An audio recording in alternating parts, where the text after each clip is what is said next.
Là par contre je vais tenir une promesse, dans cette vidéo je ne mettrai pas de casquette.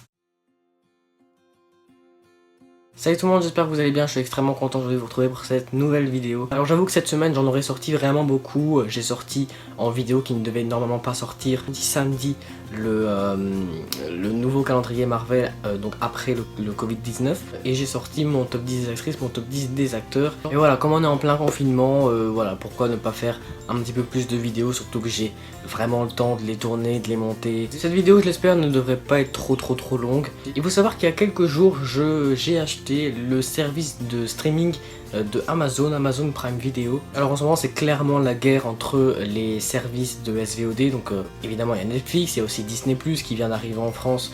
Malheureusement j'habite en Belgique, donc moi je dois attendre août. Il y a donc Amazon Prime Video, Apple TV+, il y a quoi d'autre? Il y a Hulu qui va bientôt arriver en Europe, HBO Max aussi, voilà. Je pensais être très déçu d'Amazon Prime Video et je vais vous donner un avis global très petit pour commencer la vidéo. Franchement, je suis pas déçu du tout. Donc tout d'abord, on va voir vraiment ce que c'est Amazon Prime Video. Je vais vous dire le prix que ça coûte, le catalogue qu'on peut y retrouver, etc. Puis je vous donnerai les points faibles du service et après on terminera avec les points forts. Ils sont plus nombreux que les points faibles. Parce que oui, il y a beaucoup d'avis négatifs sur ce service de streaming sur les réseaux sociaux, sur internet, etc. Le service propose 30 jours d'essai gratuit.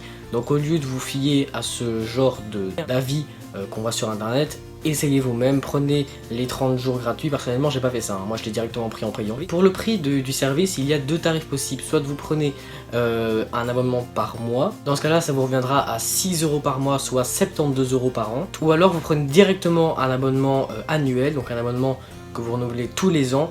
Et là par contre ça vous reviendra à seulement 50 € par an. Donc en soi c'est bien plus rentable de prendre l'abonnement annuel. Mais c'est vrai que c'est un petit peu plus risqué parce que je pense que vous ne savez pas l'annuler après cette année décomptée, ou du moins les 50 € ne vous seront pas remboursés. En revanche, si vous prenez les 6 € par mois et qu'au bout d'un mois ou de 2 mois ça ne vous convient pas, le service ne vous plaît pas vraiment, et bien vous annulez votre abonnement et vous n'aurez perdu que 6 ou 12 €.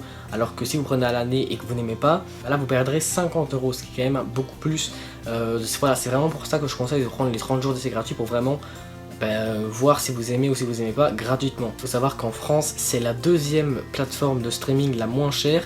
La moins chère il me semble que c'est Apple TV+, et la deuxième moins chère c'est Amazon Prime. Et ce qui est intéressant avec Amazon Prime Video, c'est que si vous prenez l'abonnement donc du service de streaming, ce n'est pas le seul truc que vous aurez. Vous aurez également accès à Twitch Prime, et quand ce sera possible, dans vos commandes Amazon, quand vous allez commander des colis, des cadeaux ou de je sais pas quoi, eh bien quand ce sera possible, parce qu'il n'y a pas toutes les commandes qui peuvent faire ça, eh bien vous aurez la livraison flash qu'ils appellent ça il me semble, où là c'est une livraison qui prendra seulement 24 heures au lieu des 2-3 jours voire une semaine en moyenne. Et on va pas se mentir, 50 € par an avec tous ces avantages, c'est quand même donné. Malheureusement il y a 2-3 points faibles au niveau du service en lui-même. Par exemple, eh bien vous n'avez qu'un compte, qu'un profil par compte.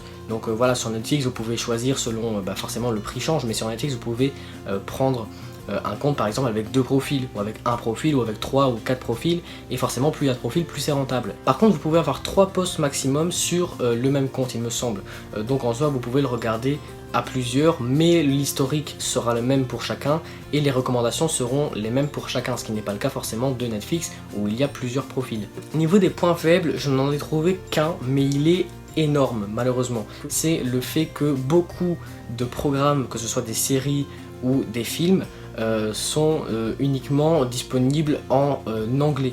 Alors je parle pour la Belgique, si ça se trouve pour la France c'est différent, mais en tout cas moi j'habite en Belgique et il y a beaucoup de programmes comme par exemple ici voilà, par exemple The Mentalist, les Harry Potter, etc.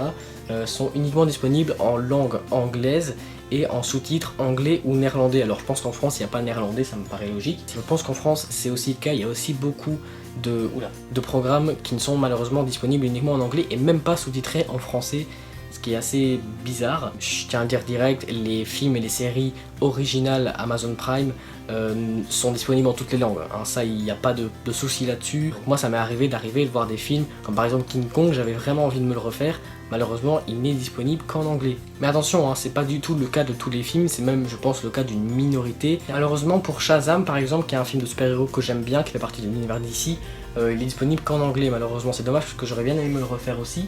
Alors il y a Retour vers le futur aussi sur la plateforme, je ne sais pas si elle est disponible en français. Je vais regarder. Ok, donc pour Retour vers le futur par exemple, pour les sous-titres il est disponible en arabe, en danois, en allemand, en anglais, en espagnol, en français, en italien, en mandarin, etc. Et pour l'audio il est disponible en allemand, en anglais, en espagnol, en français, en italien, en polonais, en portugais et en russe. Donc quand même énormément de langues. Parce que Amazon Prime Video, il me semble que c'est un service de streaming universel, c'est-à-dire qu'il y en a, c'est pas un catalogue pour chaque pays. La preuve, il y a des films qui ne sont disponibles qu'en anglais. Et les séries qui sont disponibles en français sont également disponibles en anglais, en italien, en espagnol. Donc c'est vraiment pour que tout le monde sur Terre puisse profiter entre guillemets du même catalogue. Et je trouve ça un petit peu dommage. Pour Indiana Jones, c'est exactement la même chose au niveau des langues. C'est comme pour Retour vers le futur. Disponible en français, en audio il me semble, oui voilà, français. Au niveau de l'interface de la plateforme, personnellement j'aime bien. Bon, on va pas se mentir, la plupart des plateformes de SVOD ont pratiquement la même interface. Le seul truc qui change habituellement ce sont les couleurs. Également comme pour Netflix, évidemment on sait donc changer la langue, sauf que là il y en a bien plus que chez Netflix. Et on peut également changer la qualité. Il y a 3 qualités d'image, il y a la normale, la bonne et la optimale. Pour l'optimale ça va vous prendre un espace incroyable, donc personnellement je suis en normal. Voilà, ça me suffit amplement. Il y a également Godzilla 2 Roi des monstres qui est disponible sur la plateforme, malheureusement lui aussi n'est disponible qu'en anglais. Ah, et alors le truc, je pense, c'est le truc vraiment, je suis le plus dégoûté pour ça. Je suis arrivé dans la plateforme, je suis descendu dans les menus, j'ai vu le Seigneur des Anneaux. Les 3 Seigneurs des Anneaux sont disponibles sur la plateforme. Je clique dessus, évidemment uniquement disponible en anglais. Alors comme pour Netflix, vous pouvez aussi sélectionner le genre de film ou de série que vous avez envie de voir. Enfin là c'est plutôt les films. Donc, au niveau des blockbusters, je vais parler maintenant des blockbusters. Alors un blockbuster, qu'est-ce que c'est? C'est un film qui a connu du succès, qui a demandé une grosse production, qui a demandé un gros budget aussi, comme c'est le cas par exemple des Indiana Jones ou de Retour vers le futur.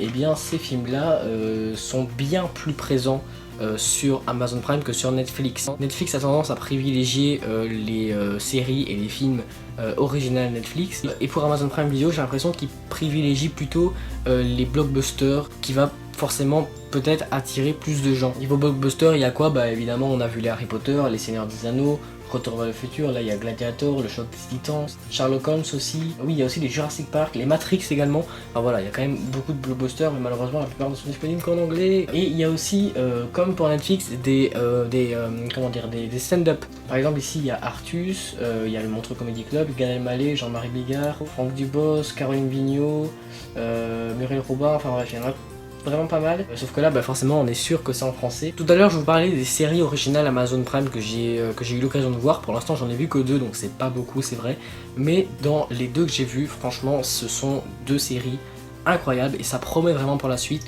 Donc je pense qu'au niveau des programmes originaux on n'a pas de souci à se faire. Je pense que ça c'est autant qualitatif que Netflix. Donc franchement globalement je vous recommande franchement la plateforme. C'est autre chose que Netflix. Voilà, vous allez vous faire un autre avec Netflix, vous allez peut-être préférer, vous allez peut-être moins aimer. C'est la fin de cette vidéo, j'espère que ça vous aura plu. N'hésitez pas à mettre un pouce en l'air, à vous abonner à la chaîne, à activer la cloche, bref c'est toujours la même chanson. Je vous dis à très bientôt, salut.